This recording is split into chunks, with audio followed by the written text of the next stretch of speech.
Hello again, Power Ranger family, friends, and fans. Steve Andrino, aka Baboo, with the next episode of Baboo's Monster Review. For those of you tuning in for the first time, I'm Steve Andrino, and I played Baboo as the actual suit actor for seasons 2 and 3 of Mighty Morphin Power Rangers. And I came up with the idea to start doing episode reviews, but with a focus on the real stars of the show, the monsters, because we're way cooler and there's a whole lot more of us than them. Okay, we are up to episode 5, entitled A Different Drum. Wonder if there's going to be any music involved with this one. Let's take a look and see.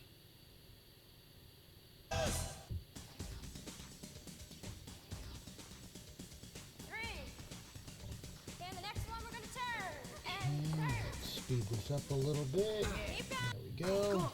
And one more time and turn. So Kimberly's teaching a dance, maybe more of an aerobics class, but I'm calling it a dance class, I guess. And Billy, of course, trying his uncoordinated best. They were pretty coordinated once he morphs, so that's kind of interesting. I guess his abilities improve with the power of the morpher.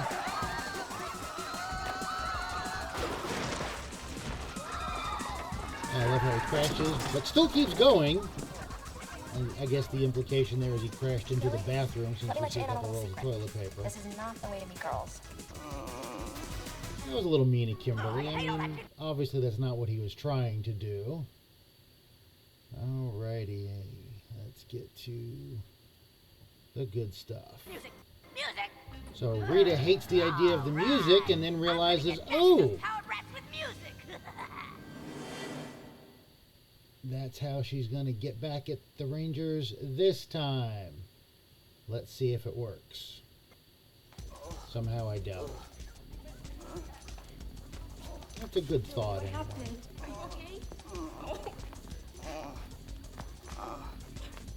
My main brain, what's up?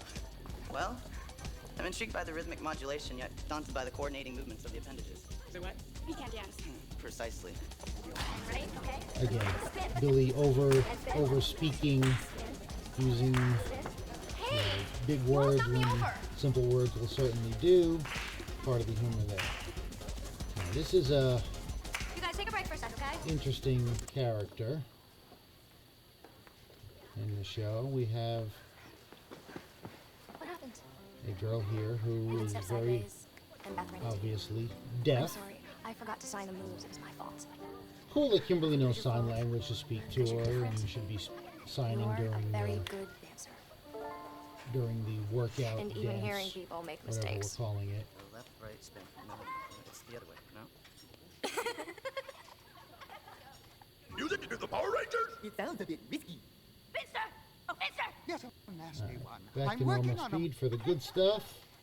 Music into the Power Rangers? It sounds a bit risky. Alright, so Baboo doesn't think this is a good idea. Finster! Oh, Finster! Yes, a nasty one. I'm working on a marvelous monster that eats cars and smells like a fish. I have no idea what monster that would be. Eats cars and smells like a fish. Doesn't sound like one of his better works, but Never mind that. Make me a musical monster that will mesmerize those pathetic Power Rangers and bring them to their knees. Like the Pied Piper, only meaner. Oh, my queen, that idea is absolute brilliance. However, musical monsters aren't very reliable. okay, so Finster doesn't think this is a great idea either. Well, he thinks it's a great idea, but musical monsters aren't reliable.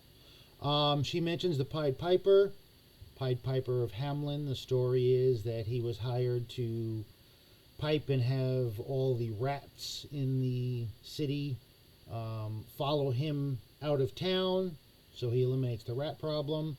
The town then refuses to pay him what they promised, so then he takes all their kids. He pipes for them and they follow him out of town, so he has to pay to get them back. The town has to actually pay to get the kids back. And of course, there's also the story of St. Patrick, who supposedly played music to lure all the snakes out of Ireland. So idea of music mesmerizing animals and people goes back quite a long ways. Wouldn't you rather have a nice fire-breathing hedgehog instead? Oh, that Fire-breathing hedgehog would be cool. Imagine Sonic spitting fire. Now that would be awesome. bad. Either get my monster or I'll turn you into a Siphian slug! No idea what a Siphian slug is, but it doesn't sound very fun. All right. Okay, everyone, let's do one more song and then we'll call it a day. So again, let's I'm do the sorry. speed up. All right, Apology, good night. okay. Everybody's happy. Everybody's good again. Okay, so we've already had Billy mess up. Now we get to have the true comedy relief of the game, Broken Skull. It's too easy. You think so, huh? I'd like to see you try. And of course, Zach, master dancer that he is, hip hop keto. 1, 2. That was actually kind of funny on Bulk's part. Those steps. Or can you get the beat?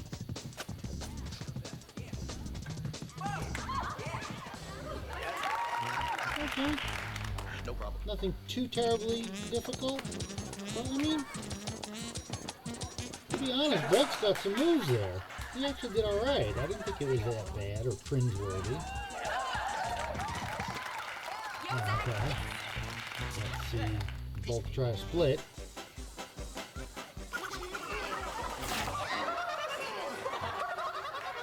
Was expecting another rip pants here, but I guess since they did that in just the last episode, didn't want to do it again.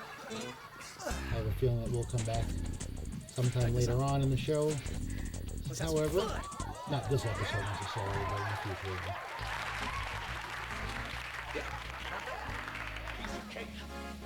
Handstand on the bar. He actually tries it. Now keep in mind, we did have stunt people for the Rangers when they were in costume. Bulk and Skull did not have stuntmen. They basically did everything themselves. Okay, that was a great class. So, a little extra credit to them. Yeah, the Rangers fought too when they were in their street clothes. But, I mean, give Bulk and Skull some credit for doing some stuff here as well. A lot of movies, if that was, you know, a multi-million-dollar paid actor, even something as simple as that, they're probably going to get a stuntman for. You don't want to risk him getting hurt. But then again, we know this wasn't a multi-million-dollar production. Well, let me rephrase that. Didn't cost multi-millions to make, but boy, it sure made it in merchandising. Have my monster yet? The waiting is putting a strain on my natural beauty! Yes, I call it the Gnarly Gnome. He's a wonderfully ugly creature who plays a hypnotic accordion. The Gnarly Gnome. Okay. Actually, let's go back to just me on this one. All right, so I talked in one of the first episodes about the alliteration.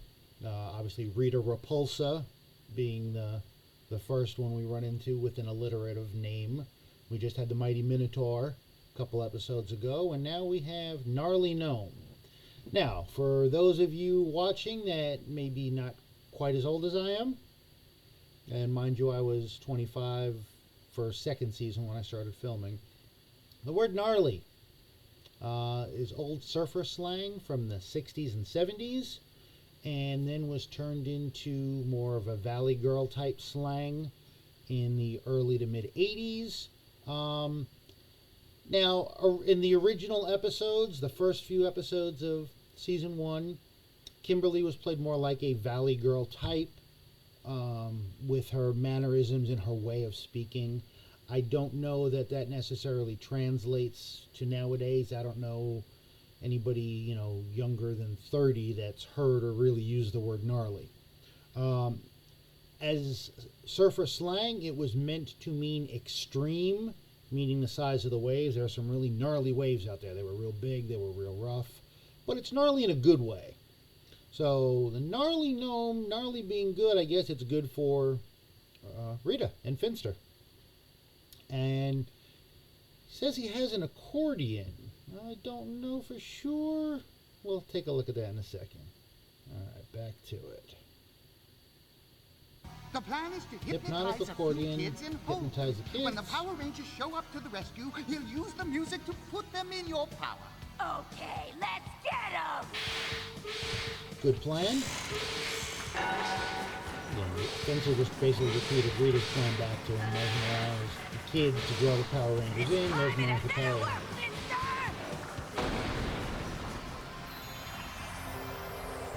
See him landing in the... Whoa, what a trip. Now, We don't see him landing in the Moon Palace, but for some reason teleports right down to Earth outside the juice bar. Okay, now what he has here in his hands is not an accordion. Accordion actually has a keyboard and lots of extra buttons, much larger and heavier than that. That is technically called a concertina. Anyway, back to it. I gotta get this thing to work right. I'll just warm it up a bit. You want to go down to the mall? I heard they're having a really big sale. Hey, you guys, let's go. I'm going to leave this on regular speed for right now just because we're going to have Gnarly again in just a second. Well, Ernie high-fiving Mind if we everybody on stop the home way first? out. That was kind of interesting. I gotta tell haven't my seen mom. that before. And here we go. Gnarly's got him hypnotized already. Well, anybody that can hear the music. Gee, I wonder why we have a deaf Come girl with in this me, my episode. pretties.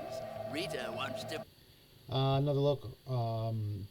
Gnarly Gnome here. Again, typical gnome-looking, kind of weird humanoid-type creature with some fangs. Got an interesting horned helmet on. It's got more like a medieval-type armor on as well. Don't know what that's got to do with him playing music, but whatever. Hey!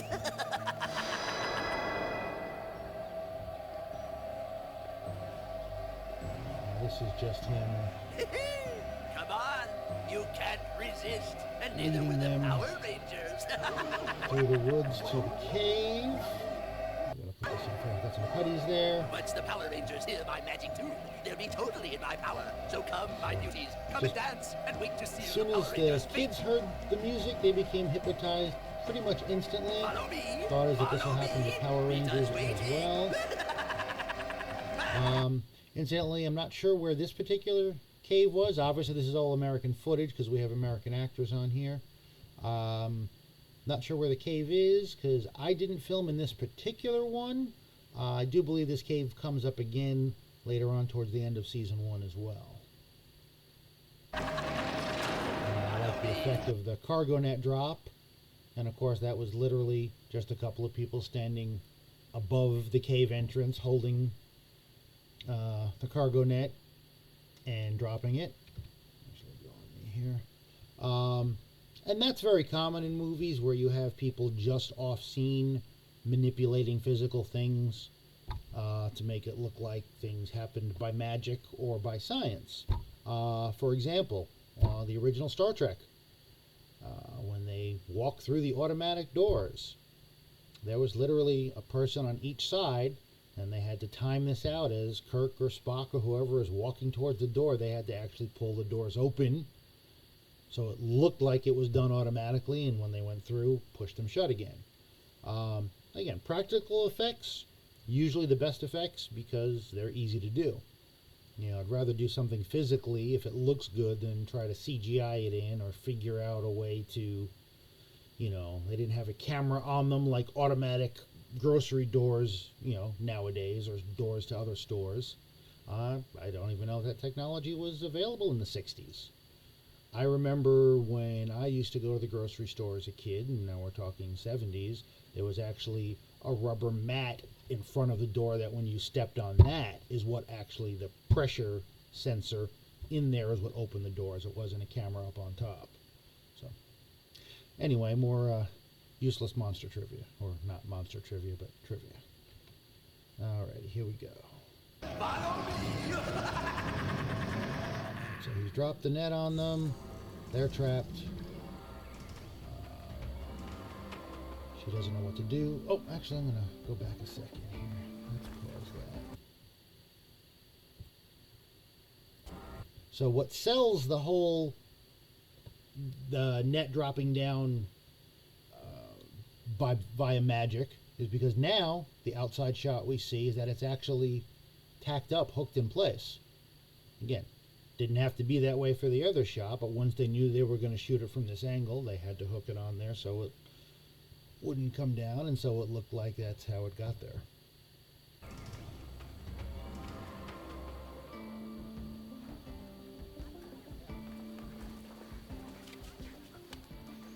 Seems like she wants something. Do you understand sign language? She's trying to I don't. talk to Jason. Ernie doesn't know sign language. Jason doesn't know sign language. Oh! Hey, I can write this down. My friends are in danger. Come on, we're gonna go get your friends. We're gonna help you, all right? Makes sense. Smart. Dance, everyone. This Let's guy, celebrate our this coming is victory. cool stuff. Dance for me, my beauties. So For he's got the tomorrow you'll kids dance for our dancing. Empress Rita. After I finish off the Power Rangers. They're still mesmerized. He's not really, yeah, he's still playing the music. You got some putty there dancing along too. Music obviously is not affecting Squat and Baboo. I don't know where the idea came for Baboo to be the chef. Gets a bit bossy, doesn't he? I just hope this Not plan happy with works. Gnarly Gnome being the boss. This guy throws a great party. Squat's more like, yeah, this is more fun. We don't, you know, plan, what plan? We're just gonna have fun doing this. Dance And with the Gnarly has to girls, play the whole buddies. time to I keep wanna them see a show. mesmerized, apparently. But he's join in dancing. I don't know that they're necessarily hypnotized either. Probably not. I think the monsters are all Dancing immune. with putties now. The putties But are just soon kinda you'll be having fun dancing with with Power Rangers. And again, these will be the same Hey, stunt people. where's the food? It's How do cooking, you so play just Rangers? back off, Pucko. Baboo getting a little snippy here with Gnarly Gnome. I mean, I understand, you know, Rita, you take orders from Rita. Goldar kind of have to a little bit too, since Goldar is the de facto second in command. Finster's not really demanding of them for when it comes to creating the monsters. But yeah, Baboo having a little bit of attitude back. Hey, you're not my boss. Rita is, and you know, Goldar is, but I don't gotta take anything from you. I like it. I just have to add my secret ingredient and presto. No idea what the secret ingredient's supposed to be. Those actually look like plastic balls filled with liquid that were used in place of ice cubes in drinks to keep them cold. But this way, you know, when they don't melt, they melt on the inside of the plastic, so it doesn't water down your drink. Squat getting so hungry he could eat a bug. I'm not sure what that's all about. Well, apparently he's got some bugs to eat. I was saving this for a special occasion, but too bad. Ah, yeah, that hit the spot. And now it's time for a little snooze. So apparently Gnarly Gnome falls asleep after he eats. Baboo and Squat start to as well. And someone's not happy. But where's everyone So else? the kids are still mesmerized, but they're not dancing because there's no music. Because Gnarly is sleeping. I And Rita just even says hate it. those pathetic pinheads. Pathetic pinheads. A little more alliteration. We've been nitwits. We've been dolts. Now we're pinheads. Of course, Rita yelling is enough to Told you wake you us could up. rest. The Power Rangers could be there any minute, and you don'ts aren't ready. I ought to turn you all into Octavian slime toads. Okay, not Scythian slugs. Now it's Octavian slime toads. Again, not quite sure what that is, but slime toads. That's enough to tell me I don't want any part of that. Gnarly's putting his boots on, tying them up. And that makes sense that that's a separate part of the costume itself. Not sure what this is about. Gnarly turns invisible. Wait a second, you're not getting out that easy. And then Baboo says he's not keep getting your wits out on. that easy. Don't worry, I've got it all under control. And then all of a sudden he's I smell visible Power again Rangers and coming. back in the chair putting the boots on. I have no idea what they were going for in that sequence. But now Power Rangers are on their way. And he needs someone else to tie his shoes. And Baboo's like, yeah, no. Again, we don't work for you. Not happening.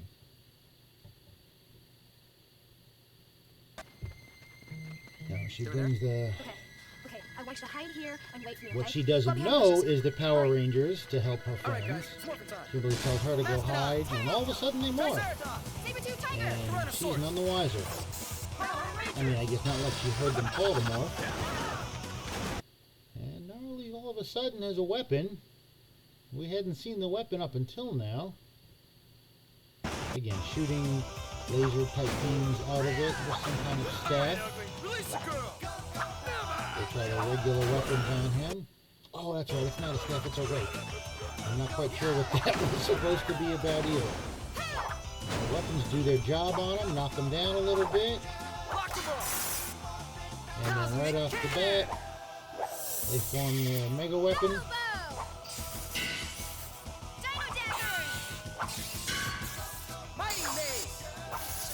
Funny, it was a power lance when it was given to him. Now when it splits in two, it's a mighty mace. I'm not quite sure what that's all about. I mean, it does look like two maces, I guess. A little pointy for me. For me, I think more of a mace as either a ball or a cylinder with the spikes, not just all spikes. But, okay.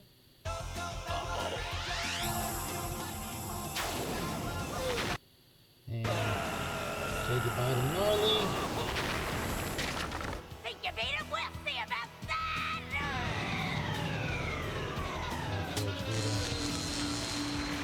Sending down staff. And grows. The giant rake. I call on the power of the mighty dinosaurs. Uh-oh, once they get big, what happens? We gotta call the Zords in.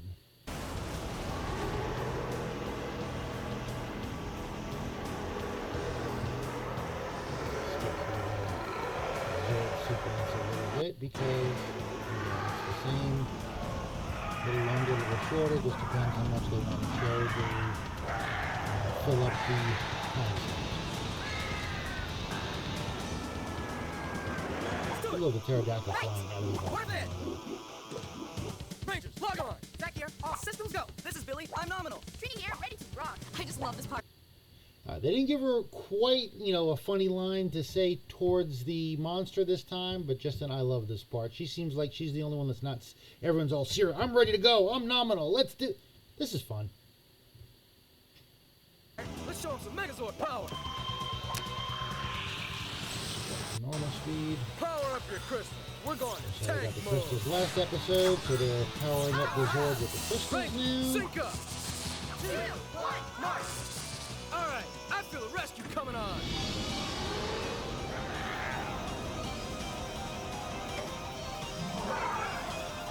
Another transformation sequence. So we just said we're going to go into tank mode. There we go.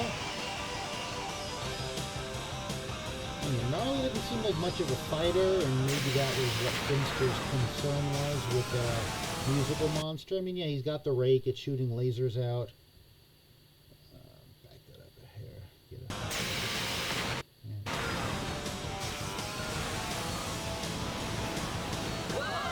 Switching to battle mode now. You got a good shot in on with the rake. Change from tank battle mode to Megazord. Yeah, that's the thing about music. Maybe Finster knew they had a death thing. I don't know, but he seemed to be pretty sure it wasn't going to work.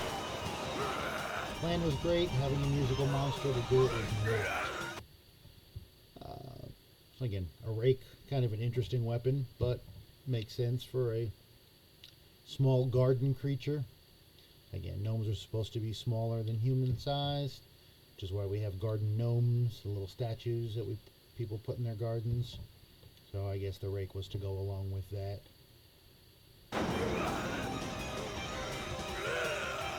Listen to my music. So it's like, Fall okay, into my power. ditch the weapon. This is how I need to get rid of you. I need to mesmerize you with the music. It's working. I love the effect of it flashing back and forth into two different scenes. You can't tell what it is. Megazord, they did a pretty good job of translating it. The Megazord might get confused. But again, once the music stops, Power up the Mega Sword. it's over. Can't do anything. Here we go again. Call the sword. Try shooting lasers from his helmet. That didn't work. And sword is powered up. Running in, knows what's coming. Goodbye.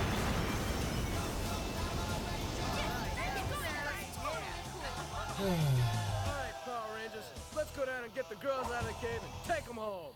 You should. Should have been a victory, but even Baboo knew it sounded risky.